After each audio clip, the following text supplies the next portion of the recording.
Agora uma reportagem exclusiva.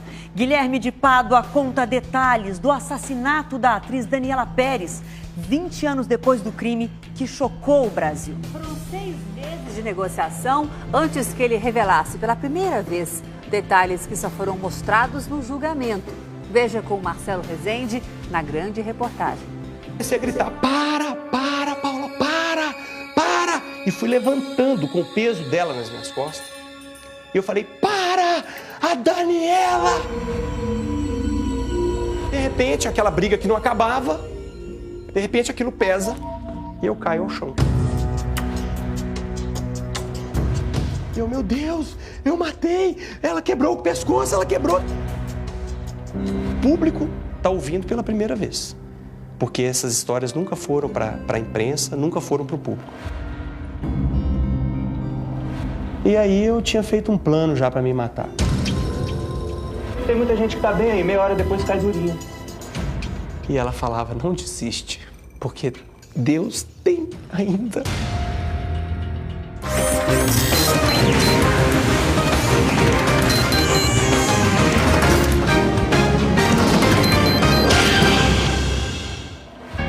Quer falar com você. Comigo? É, com você. Daniela era Yasmin, a estrela de corpo e alma. O par romântico dela era o motorista de ônibus Bira. Papel entregue ao ainda desconhecido Guilherme de Pádua. Bom, se eu tivesse uma grana para deixar ele no ponto, bem que eu ficava. Diz pra ela que até o final da semana fica pronto. Mas a realidade não deu tempo para a mente criativa da autora da novela, Glória Pérez, mãe de Daniela, armar a trama de um final feliz para Yasmin e Bira. Você matou a Daniela? A ficção acabaria num estrangulamento e 19 tesouradas. A ficção acabaria com o corpo de Daniela Pérez, jogado no meio do mato. Uma pulou para cima da outra. Principalmente a Paula, né? Pulou, mas no seu direito de esposa. As últimas cenas de Yasmin mais pareciam uma premonição do que aconteceria naquela noite de segunda-feira, 28 de dezembro de 1992. Tô cansado de ver médico condenar a pessoa e Deus colocar ela de pé. Do mesmo jeito, tem muita gente que tá bem aí, meia hora depois cai durinho. Digamos o seguinte, que eu fosse a Glória Pérez e pela primeira vez você estaria frente a frente com a Glória Pérez. O que você diria para ela?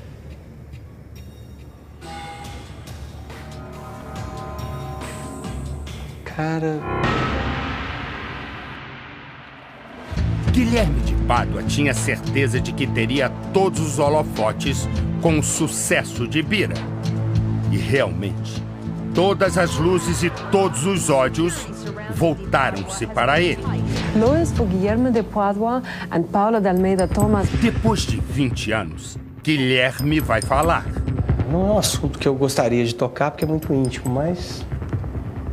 hoje nós estamos aqui para falar de tudo, né?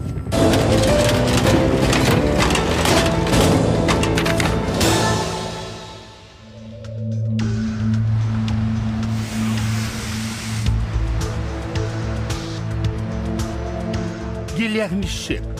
Hoje, aos 43 anos, já não tem o físico do galã que atraía as atenções do Brasil. E aí, Guilherme? Tá on? Tá. Você matou a Daniela? Eu participei da morte da Daniela. Durante muito tempo eu tive dúvidas se teria sido eu, porque na dinâmica do que aconteceu, nós pensamos que ela tinha morrido, né? E se ela morreu antes de serem dados os golpes, então fui eu. Eu me sinto extremamente culpado, porque ninguém mais do que eu levou, ninguém mais do que eu participou, estava ali e não devia estar. Quer dizer, se existissem só a minha ex-esposa e a Daniela, não aconteceria um crime. Precisou que existisse eu. Gente geniosa como você, que não tem disciplina, é como exército sem comando. Perde as batalhas e não sabe por quê. Comigo não, hein? Comigo não! Naquele 28 de dezembro, depois de um dia de gravação, Daniela Pérez é encontrada morta. Era perto das 11 da noite. Daniela tinha 22 anos. Guilherme, 23. Por que você pintou dessa cor, hein, Biro? Cor de ônibus, queria que fosse o quê? Cor de rosa?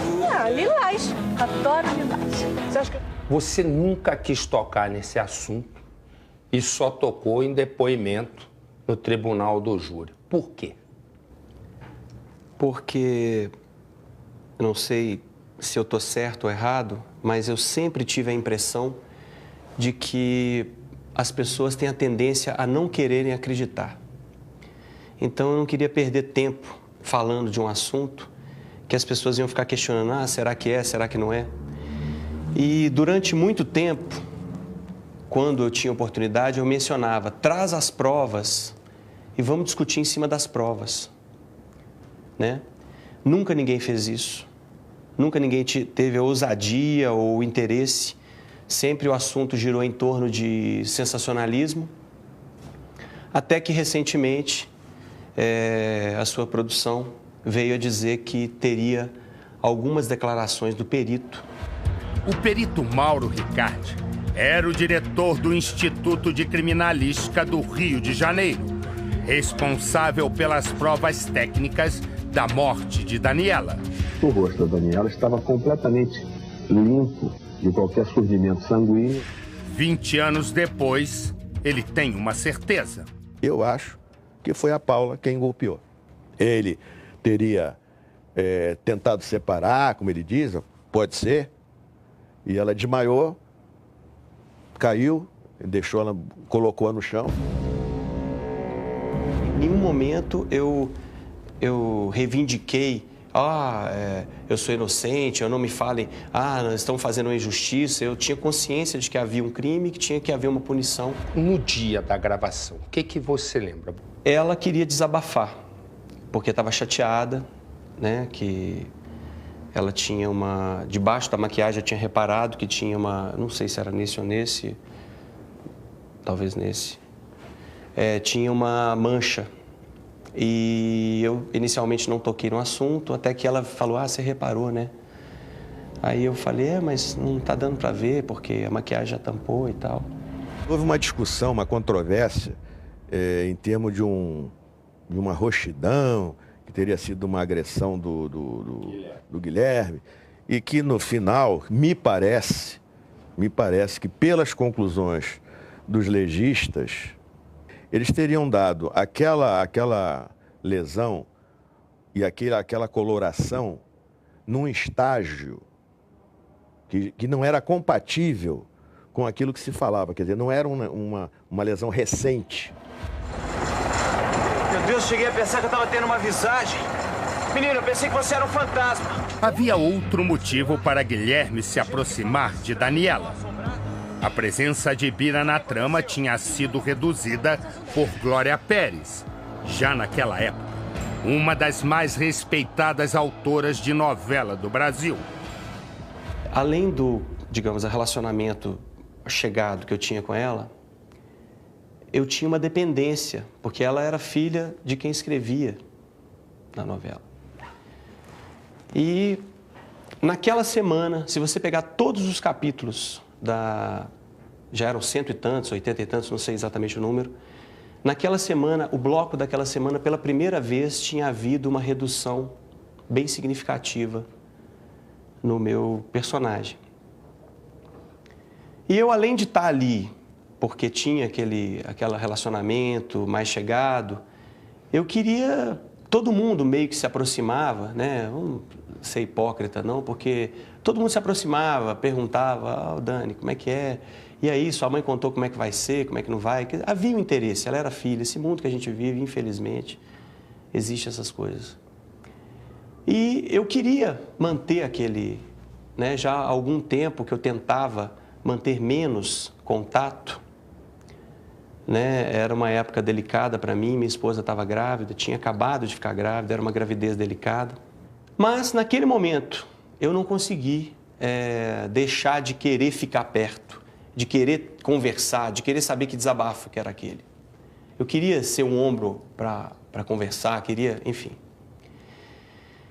E passamos o dia dessa forma, até que ela me pediu para que que a gente saísse dali e fosse conversar em algum lugar. Que ela queria desabafar, que, enfim... Mas sobre o que ela queria desabafar? A vida particular dela, né?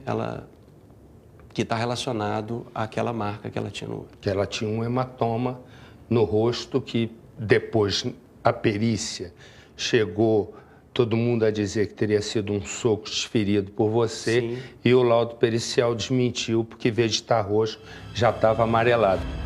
Segundo Guilherme, a mulher dele, Paula Tomás, de 19 anos, sempre acompanhava as gravações. E naquele dia não foi diferente. Bom, vocês decidem aí o que vocês querem. E ela tinha ciúme do personagem Bira com a Yasmin, de você beijar a Daniela? Tinha um pouco de ciúme.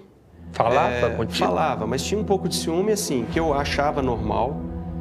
Eu não podia, eu tinha que falar em casa, quando assistia, que era tudo muito profissional. Mas eu não posso entrar em detalhes aqui. Por quê? Porque eu fui avisado que o julgamento, que o caso já foi transitado em julgado, eu já cumpri a pena e hoje eu sou cidadão comum. Eu não posso falar da vida particular. Fui já ameaçado de ser processado. Por quem? Pessoas que não querem que vida íntima venha à tona. Então, aquele que quiser entender, entenda. Eu não tenho condição hoje de enfrentar um processo, Marcelo. Eu não tenho, por exemplo, condição financeira, estrutura familiar, meus pais não vão suportar outro processo. E nem dinheiro, né, que é o pior. Estopim para o crime teria sido, segundo ele, a vaidade. Eu tinha tido uma conversa com a minha esposa e eu estava numa situação em que ela começou a ficar desconfiada, ela passou a ir para a TV. E eu chego e falo, olha, é porque eu precisava ter uma conversa com a Daniela. E falo com ela, eu te levo. Ela me pedia para ir ver essa conversa. O argumento que ela teria usado é de que o Raul Gazola era mais bonito que você. E que eu não, que eu é que estava interessado na Daniela. Então, pois bem, de certa forma isso mexe com o ego, né? Daniela Pérez era casada havia 2 anos com o também ator Raul Gazola. Eles se conheceram durante a gravação de uma novela na extinta TV Manchete. Eu fico abismado de pensar como que eu pude acreditar que aquele risco podia ser contornado. E não deu mesmo. Esta é a última foto de Daniela Pérez com vida na saída dos estúdios. Na outra foto, com os mesmos fãs, está Guilherme de Pádua.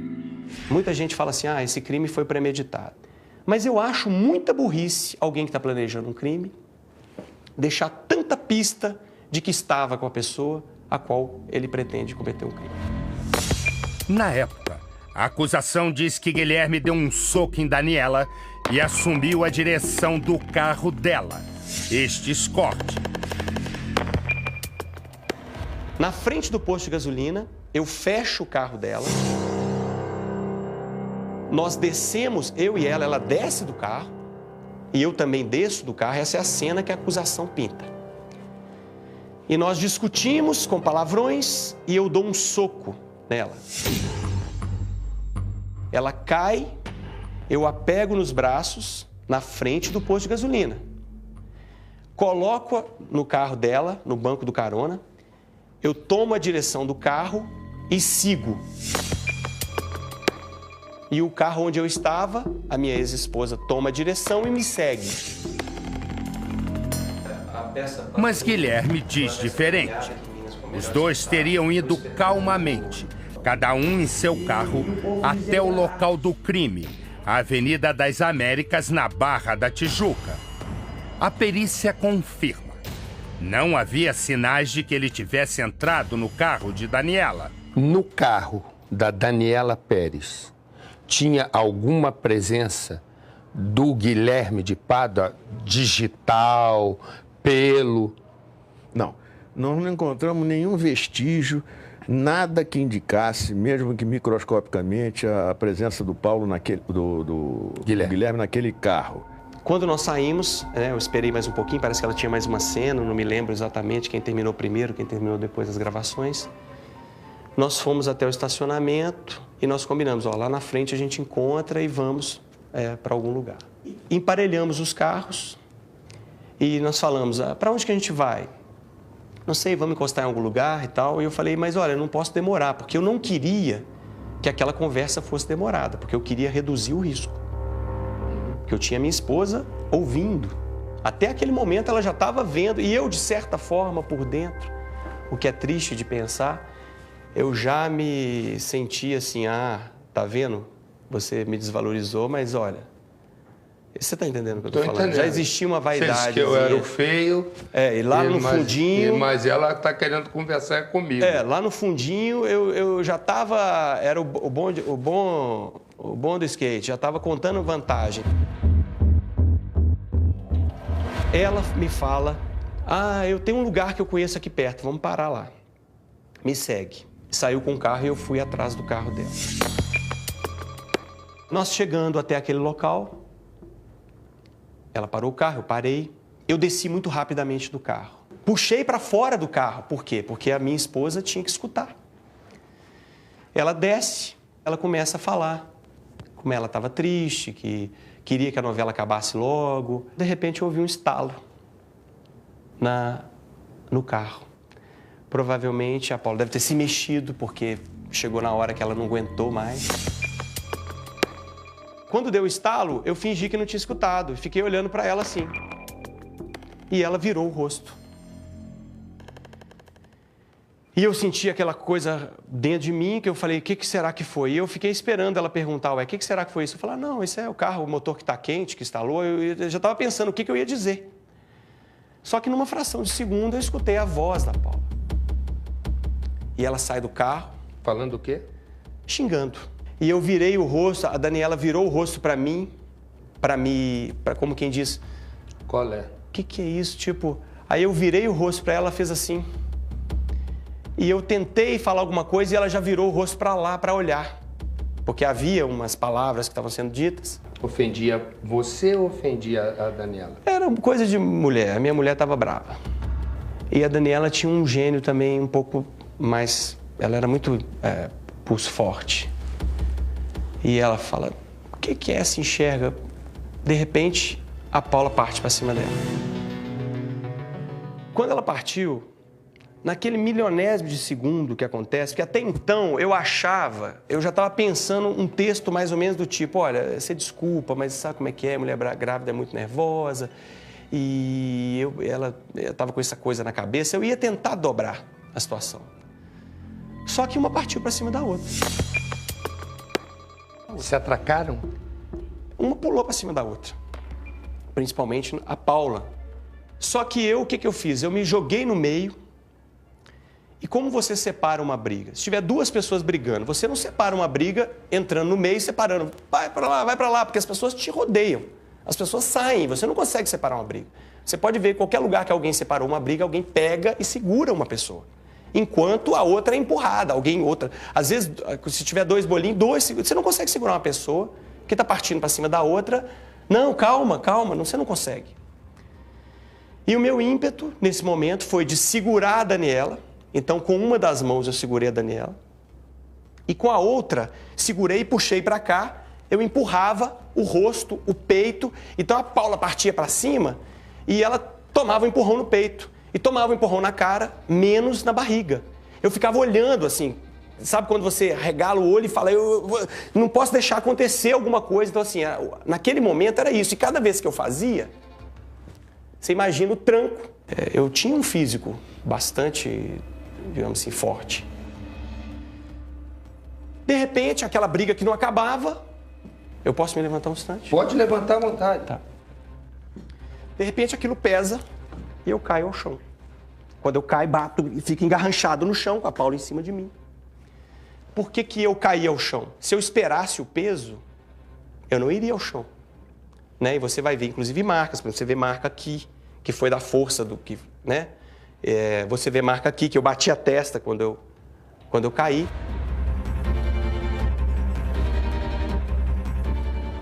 E eu comecei a gritar, para, Paula, para! E fui levantando com o peso dela nas minhas costas.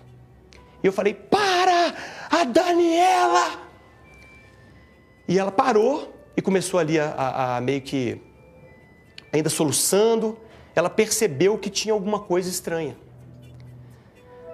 Quando eu olho no escuro, mas a vista da gente vai acostumando, né?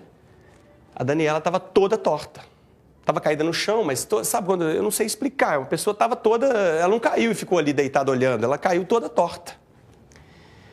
E eu falei, meu Deus, ó, a Daniela. E aí eu abaixei e comecei a ver, balançar. Bati no rosto. Quando eu bati no rosto, o rosto dela fazia assim. Parecia uma bola pesada, sabe? Como se fosse um... Porque você vai bater no rosto e o rosto faz assim. Eu segurava com uma mão e o rosto fazia assim, ó. Tava bambo. E eu, meu Deus, eu matei, ela quebrou o pescoço, deve ter... Porque a gente vê em filme que o cara da luta chega e pá, quebrou, morreu. E eu falei, aconteceu isso aqui, porque ela tá assim. Nesse momento, eu falo, a gente desesperado, eu não sabia o que fazer, ela também não sabia o que fazer, ela parou de chorar, porque numa situação daquela, a briga já não tinha mais importância. Né? Ela já estava, e a respiração começa a aumentar. E eu, de repente... O coração, quase que eu engasguei coração, vamos ouvir, né, o que passou pela minha cabeça. Eu abaixei, tentei escutar, botei o ouvido, não escutava nada. Eu só escutava um barulho assim, que era o barulho da minha própria respiração.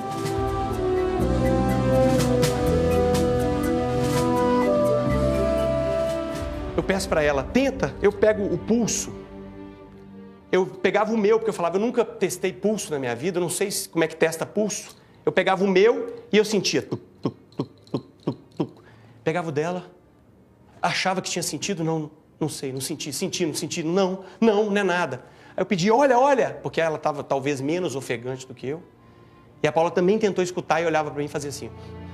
A esta altura, Guilherme pensa que Daniela está morta. Neste exato momento, um carro passa pelo outro lado da avenida. Ele se apavora, com a hipótese de ser flagrado por uma testemunha. Eu comecei a pensar como criminoso. Nesse momento, eu virei bandido. Por quê? Porque eu falei, eu tenho que me safar de um crime. Eu tenho que fazer alguma coisa, porque eu não vou assumir esse crime. Eu vou fugir, eu vou fingir que aconteceu alguma coisa, enfim. Eu não queria admitir aquilo ali. Então, eu puxei ela pelos braços. Só que nessa hora eu comecei a ter tremedeira nas pernas. E eu não conseguia. Ela é leve e eu, com o físico bastante treinado naquela época, não conseguia, porque minha perna estava tremendo. E a Paula falou, eu te ajudo. E ela puxou por um braço e eu puxei pelo outro. Ela caiu com os braços todos estranhos e a cabeça estranha, sabe? Aquela coisa toda desconjuntada. Quem que teria a atitude numa situação dessa de ligar e falar assim, não tinha celular, mas ia até um posto ali de telefone, ô polícia, vem aqui porque aconteceu aqui um acidente, tem uma pessoa morta, é a atriz principal da novela. E fui eu quem matou. E foi eu, foi um acidente, tá?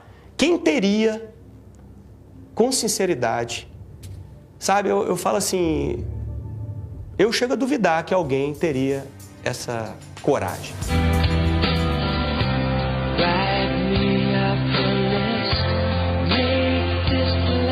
Tentei adulterar a placa. O que eu fiz? Peguei, a placa era LM, e eu fui dobrando a fita. Consegui fazer a da placa de trás, virou um O. Olhei, estava bom. Fui quase que abaixado, sabe quando você anda até abaixado, fui até a placa da frente e comecei a fazer a mesma coisa na placa da frente.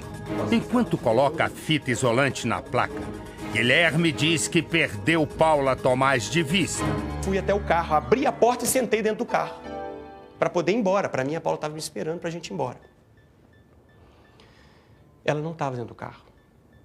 Aí eu olhei assustado, falei, onde é que... E eu vi que ela estava perto do corpo da Daniela. Aí Depois, você foi lá. Aí eu levantei. Meu primeiro ímpeto foi o quê? Bater a mão nos bolsos. E quando eu vi que ela estava perto do corpo da Daniela, eu falei, ih, acabou, perdemos, não tem mais jeito. Porque eu falei, ela perdeu o documento, ela perdeu uma chave, perdeu alguma coisa que é nossa. A bolsa, e ela está procurando a bolsa no mato, eu falei, acabou, pronto, danou, estamos perdidos. E fui andando na direção dela, batendo a mão nos bolsos, e eu falava, não, minha carteira está aqui, meu documento está aqui. Eu falei, o que ela perdeu?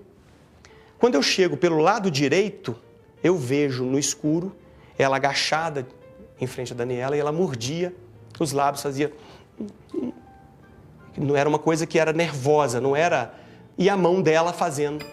E quando eu vi o brilho, eu falei, Paula? E ela...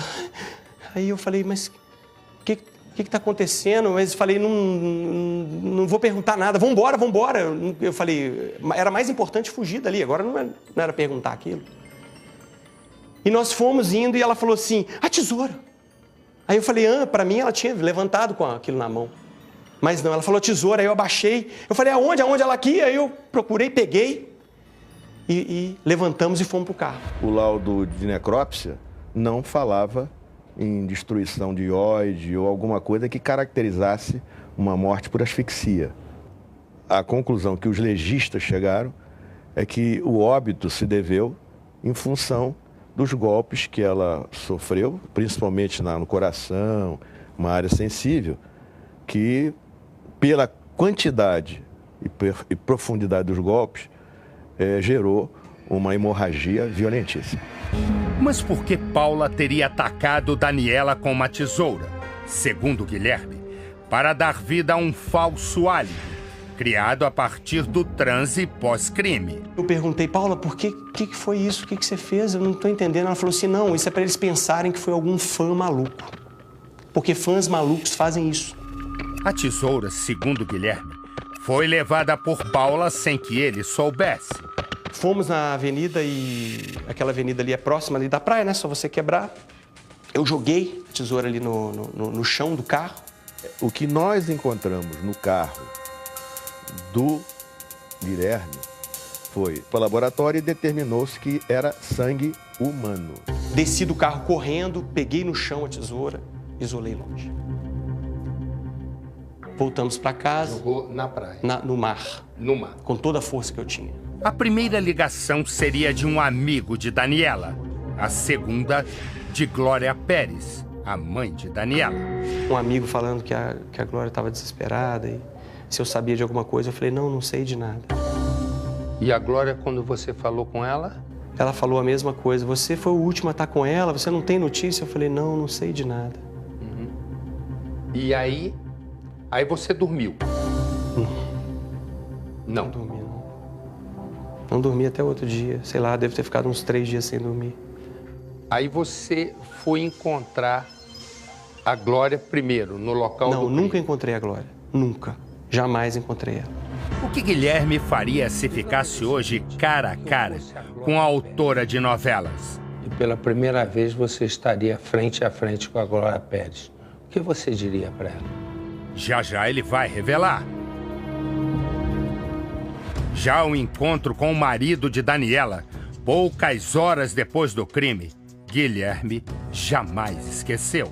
Quando eu cheguei na delegacia, indo para o prédio da delegacia, atravessa a rua o Raul Gazola, aos prantos, chorando, e me abraça.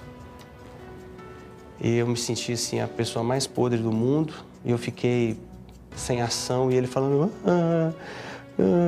não sei o que aconteceu, e ele em cima de mim, eu sem dar uma palavra, eu não tinha relacionamento com ele. Ele estava se apoiando em qualquer pessoa que estivesse na frente. Estas são imagens raras. Foram feitas por Raul Gazola durante as férias do casal nos Estados Unidos. Veja a data: 29 de dezembro de 91. Exatamente um ano depois, dia 28, Daniela Pérez seria morta. Para o ator virar um assassino, foi questão de horas. O improviso com a fita isolante não adiantou. O advogado que passava no local disse ter visto um carro com a placa OM. A polícia, logo depois, foi até a Taikon, o estúdio de gravações de Corpo e Alma. Pediu a relação de todos os carros que estavam estacionados durante o dia. E lá apareceu a placa LM com os mesmos números. A polícia, assim, teria a principal pista que levaria Guilherme de Pádua. De repente, o delegado, que era, eu esqueci o nome dele na época... Mauro Magalhães. Mauro Magalhães. Ele vira e fala assim, bom, vamos começar? Aí eu senti um frio na barriga, assim, que eu falei, como assim vamos começar? Eu já estou conversando com ele há muito tempo, dizendo que eu não sei de nada, né? E ele fala para mim assim, uma testemunha de nome, tal. Viu o carro, papapá, e é assim que nós chegamos até você. Aí eu falei assim, deixa eu dar um telefonema? Aí ele falou, pode. Eu sabia que talvez eu pudesse estar sendo escutado, mas eu não podia correr o risco. Eu tinha que correr o risco, na verdade. Eu ligo para casa e falo as seguintes palavras com a minha esposa, que os delegados provavelmente estavam na linha, né? Estavam. Estavam, não estavam? E eu falo assim para ela, olha, amor, eu estou confessando o crime que eu cometi. Porque não tem jeito, realmente, eu já expliquei que você estava no shopping, que você não tem nada a ver com isso. Aí ela, do outro lado da linha, ela falou, fala que fui eu, fala que fui eu. Eu falei, não posso falar isso, eu tenho que falar a verdade. Ela estava grávida e eu vou e confesso o crime. Enquanto eu estou dando meu depoimento, a polícia vai, pega ela em casa, com mais uma pessoa que estava lá, que eu não lembro, uma amiga dela, e uma outra pessoa, e leva ela para outra delegacia. E ela lá confessa também. Segundo Guilherme, ele resolveu assumir todo o assassinato. A gente combinou, por exemplo, que a gente ia falar que ela estava no shopping. Ele retira a mulher do local do crime. Mas para a polícia, já havia a hipótese de Paula ter dado as tesouradas, como mostra esta manchete de jornal da época. Horas antes você era o Bira, né? E todo mundo torcendo, o Brasil torcendo por você. E de repente você vira o Guilherme que matou a mocinha. Quando você caiu dentro da cela, como é que a vida te passou pela cabeça? No primeiro momento, eu pensei assim, eu vou entrar lá e vou lutar até a morte.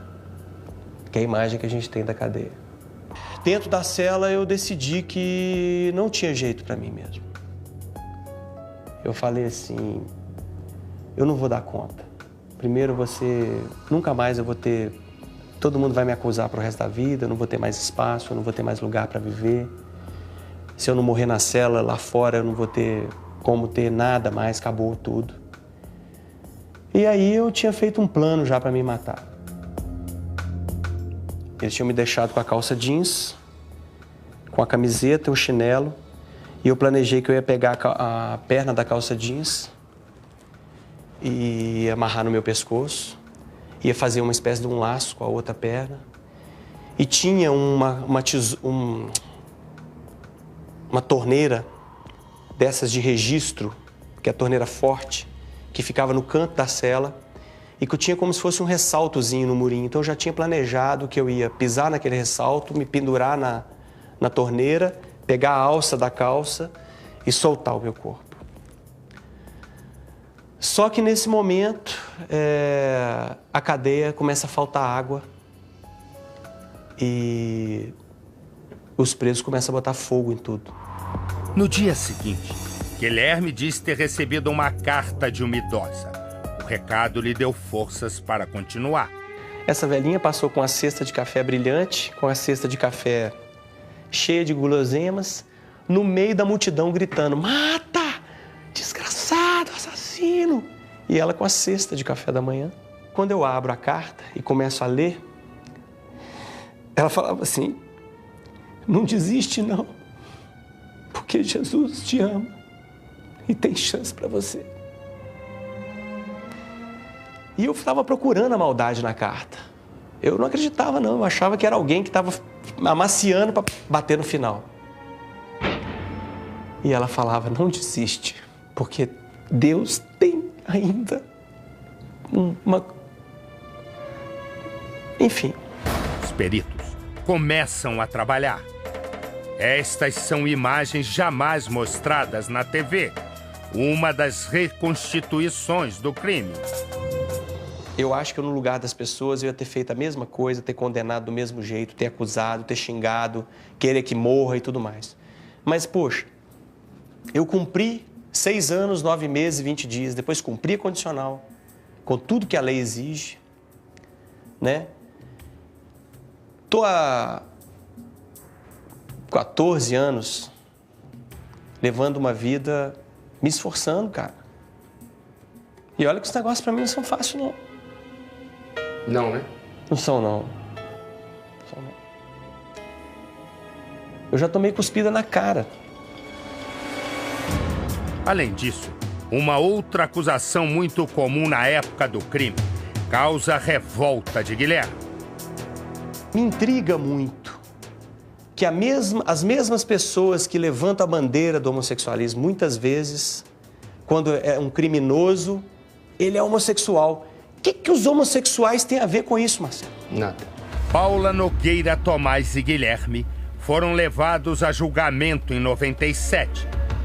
Ela negou estar no local do crime.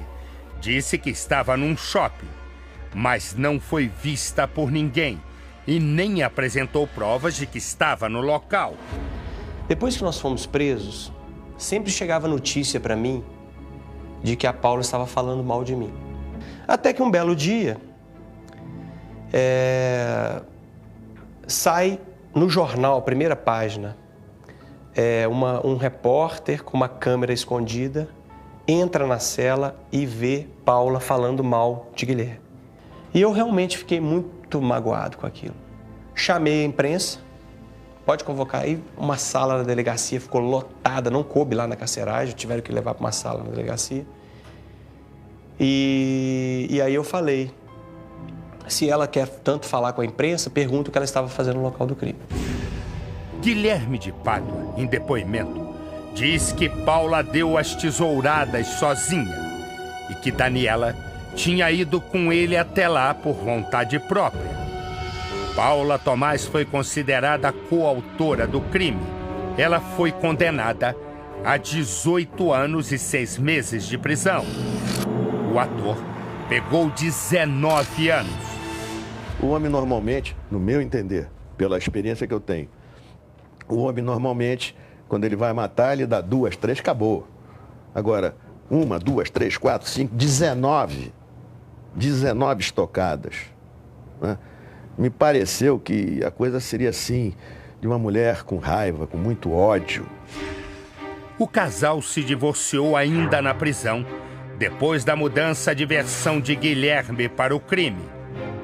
O filho de Paula e Guilherme, hoje com 19 anos, nasceu na prisão.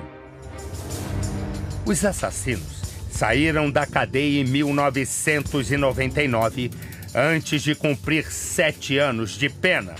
Motivos: réus primários com bom comportamento. Você acha que você ficou marcado para sempre? Tem menor dúvida. Você tem dúvida disso? Você tem dúvida que eu fiquei marcado? Não, não tenho. Paula Tomás hoje mora neste prédio em Copacabana, no Rio de Janeiro. Casou de novo e retirou o Tomás do sobrenome. São 7 horas da manhã. Nossa equipe espera pela saída dela do prédio. Paula Tomás acabou de sair do prédio. São 11 da manhã quando ela aparece. Paula entra nesta copiadora. Na volta para casa, tentamos falar com ela. Ô, Paula, tudo bem? A gente é da Record, gostaria de dar uma palavrinha com você. Ô, Cláudio! Guilherme também se casou pela segunda vez. Depois de cumprir pena no Rio de Janeiro, Guilherme voltou para Belo Horizonte, onde mora até hoje. É frequentador assíduo desta igreja batista, onde também trabalha com informática. O que representaram para você esses quase 7 anos de cadeia? A minha vida, de fato, só começou no dia em que eu aceitei e que eu vi que eu precisava entregar minha vida para Cristo. Hoje, se você pergunta assim, você queria voltar no tempo? Eu falo com você, queria e não queria. Queria porque eu queria consertar os meus erros. Mas eu sinto um medo muito grande de eu, na vida que eu levava, eu jamais ter encontrado a fé. Digamos o seguinte, que eu fosse a Glória Pérez e pela primeira vez você estaria frente a frente com a Glória Pérez. O que você diria para ela?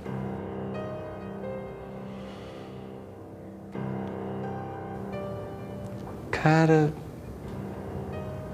é tanta coisa, não sei. Não sei. Eu pediria perdão só.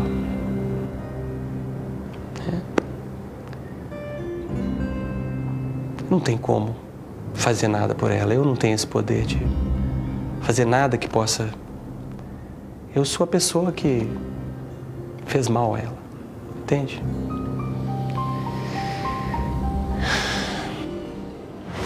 Guilherme de Pádua, o assassino. Guilherme de Pádua, o homem que 20 anos depois tem uma certeza. Na ambição de alcançar a fama, as luzes, o estrelato, se perdeu no enredo mais complicado que um ser humano pode enfrentar. O imprevisível enredo da vida real.